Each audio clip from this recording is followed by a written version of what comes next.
Hallo liebe Modellautofreunde, willkommen zurück zu einem neuen Video von mir. Wie ihr sehen könnt, gibt es heute einen brandaktuellen Wagen, ja, ein Modell aus dem Hause Norrew im Maßstab 1:18. Hier könnt ihr sehen, es ist der neue Mercedes Maybach von der Reihe W223 und mittlerweile hat Mercedes die Baureihe umbenannt und zwar heißt der nicht mehr wie der Vorgänger X223, sondern Z223. Hier ist die Verpackung, ganz typisch für Norrew, einfach unspektakulär, aber trotzdem funktional. Und hier ist der Wagen für euch ausgepackt und wir schauen uns natürlich gleich mal diese schöne Front an. Und wie ihr sehen könnt, ist hier mit sehr viel Chrom gearbeitet worden. Ja, also das gefällt mir sehr gut. Ist auch sehr elegant. Vielleicht ist es ein bisschen hier zu dick aufgetragen, finde ich. Ja, also das ist vielleicht zu viel, too much, aber der Wagen ist ja auch nicht für Deutschland entwickelt worden, sondern eher für China und Amerika. Die Lichter hier, markant, in einer neuen Designsprache. Ich fand ja die vorhergehenden vom Vorgänger schöner, genauso wie den Kühlergrill. Ja, auch hier, das sieht komisch aus. Ich meine, ich weiß, das ist technisch eventuell notwendig für die ganzen Sensoren oder die ganzen Sensorik, ja. Aber das sieht irgendwie komisch aus, finde ich. Mit so riesen Platte, wie auch immer man es nennen will, Radarschild. Hier kann man auch drin lesen, Maybach und oben natürlich der Stern oben drauf. Und wir schauen natürlich mal in die Motorhaube rein. Nehmen wir dazu hier mal so ein Hilfsmittel. Und wir schauen mal rein.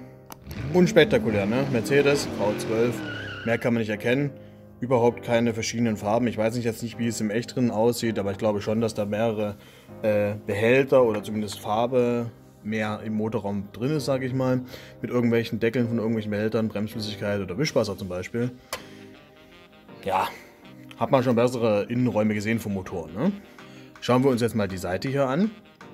Und die ist auch sehr, sehr elegant. Ja, also keine Frage.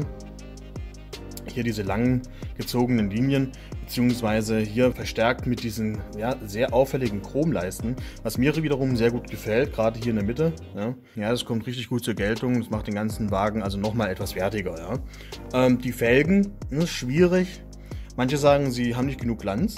Andere wiederum sagen, sie sehen komisch aus. Ich sage, ich habe jetzt extra nochmal geschaut im Original. So brutal glänzen die im Original auch nicht. Ja, also ein bisschen matt sind sie. Von daher finde ich das ganz, ist okay, sag ich mal, umgesetzt worden. Schaut euch selber mal Bilder an dazu. Hier könnt ihr sehen, die große Fronttür, weil man ja im Prinzip bei dem Maybach viel mehr Platz hat. Ich habe euch schon mal die normale S-Klasse vorgestellt, wo die neu rauskam als Modellauto, auch von Norrew, habe ich hier mal verlinkt oder in der Beschreibung. Und natürlich habe ich auch die Vorgänger Maybach-Version, in dem Fall von Almost Real, auch schon vorgestellt, auch natürlich überall verlinkt. Ja. Schaut euch das gerne mal an und vergleicht die miteinander. Und sagt mir mal, welche ihr am besten findet oder am schönsten. Würde mich auf jeden Fall interessieren und schreibt das mal in die Kommentare rein. Ja, schauen wir uns jetzt mal das Heck an. Hier könnt ihr uns sehen, hier das Maybach-Emblem, auf beiden Seiten natürlich.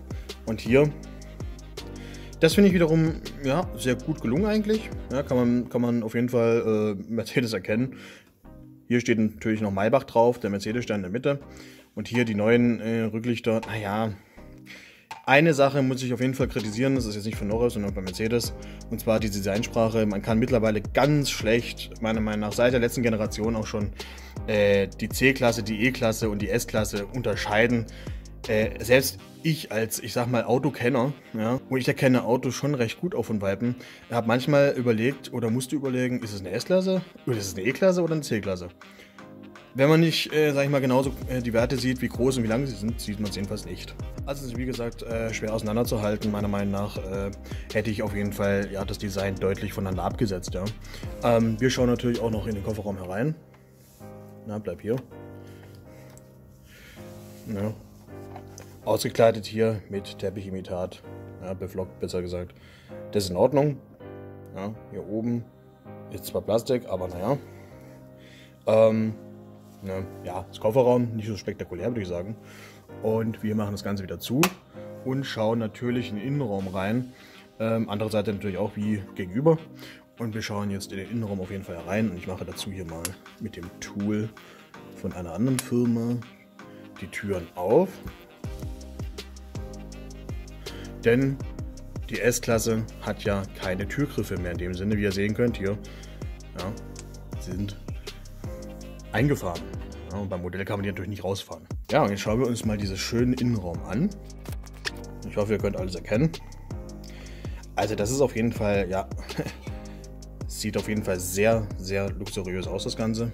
Mit dem sehr hellen Interieur, also weiß, das sieht verdammt gut aus. Ja.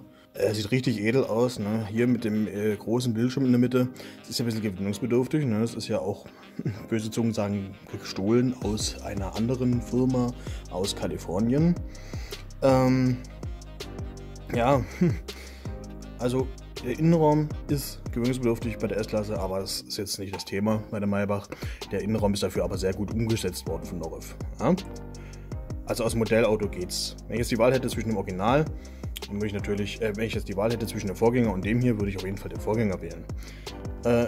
Die Tür ist auch sehr gut gelungen, ja, sehr detailliert umgesetzt. Gefällt mir sehr gut. Und im Formbereich, ja, das ist natürlich amtlich hier, ne? Also hier kann man sich auf jeden Fall wohlfühlen. Hier oben mit dem Panorama-Glasdach, ne, ist auch mit dabei. Und das sieht natürlich wirklich wunderschön aus.